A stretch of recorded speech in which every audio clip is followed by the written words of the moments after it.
Good morning. आज 100 days complete झाल्यात माझ्या ब्लॉगच्या चॅनलला आणि मी खूप हॅप्पी होती. बट सॅड पॅट हा होता का माझं इंडक्शन चालू नाही आहे, त्याच्यामुळे मी स्वयंपाक तर बनवू शकत नव्हते. पण हा जो मी पीनट बटर बनवलेला आहे ना, तो खरंच खूप टेस्टी लागतो आणि तो मी एन्जॉय केला. त्यानंतर मी बोलली आज थोडा पाऊस कमी जास्त होत होता म्हणून मी बॅगेमध्ये इंडक्शन जुना भरला, कारण की याचे काहीतरी रिटर्न मिळतील ना.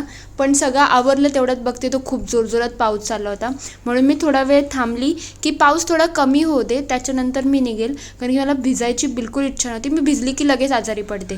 आणि आमच्या इथं स्विमिंग पूल होतं. मीनवाईल ट्रॅफिक खूप जास्त होता. त्यानंतर मी डोंबिवलीला पोचली. डोंबिवलीला पोचल्यानंतर आता एक ऑप्शन आलं आहे मला ऑनलाईन तिकीटचं. मी पहिलं ऑनलाईन तिकीट काढता काढता चालत चालत गेली आणि डोंबिवलीला ॲज ऑलवेज नेहमीच गर्दी असते, तर ती असेलच, त्यात काही नवीन गोष्ट नाही. हे बघा, दिस इज अ ब्युटी. म्हणजे कोणी आम्हाला गाव साईड बोललं तरीसुद्धा आमच्याकडे ब्युटी तर आहे. त्यानंतर मी थोडा वेळ टिनाची वाट बघत होती, कारण की ही मुलगी कधी टाईमवर येईल काय सांगता येत नाही. इंडक्शन भरपूर कल्याणला आम्ही एवढे इंडक्शन बघितले ना, पण कोणी साधे 100 रुपयेही कमी करत नव्हतं. आणि मीनवाईल मला इथं लागलंसुद्धा आहे. म्हणजे आम्ही तिथे ना काही बघत होतो, तेवढ्यात त्यांची छत्री होती ना, ती डायरेक्ट माझ्या मानेवर पडली आणि डायरेक्ट हे पण सुजलं आहे आणि माझा हातसुद्धा दुखतो आहे. त्यानंतर आम्ही अजून खूप साऱ्या दुकानात फिरलो, तिथं काहीच मिळालं नाही, म्हणून आम्ही उल्हासनगरला आलो.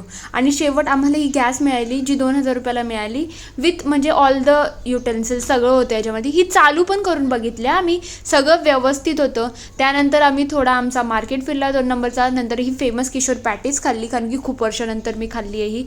त्यानंतर आम्ही आलो होतो शहाडला.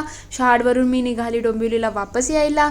मीनवाईल घरी आली आणि मी व्यवस्थितपणे हिची पूजा केली आहे की, आणि तिला नमस्कार करून मी हे सुद्धा बोलले, 2-3 वर्ष तिची वॉरंटी ही 2 वर्षाची आहे, म्हणून काही त्रास देऊ नको.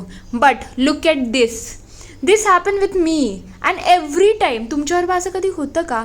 म्हणजे तुम्ही नवीन वस्तू आणली आहे आणि विदिन 2 मिनटात तिच्यावरती F3 का E3 आलेलं.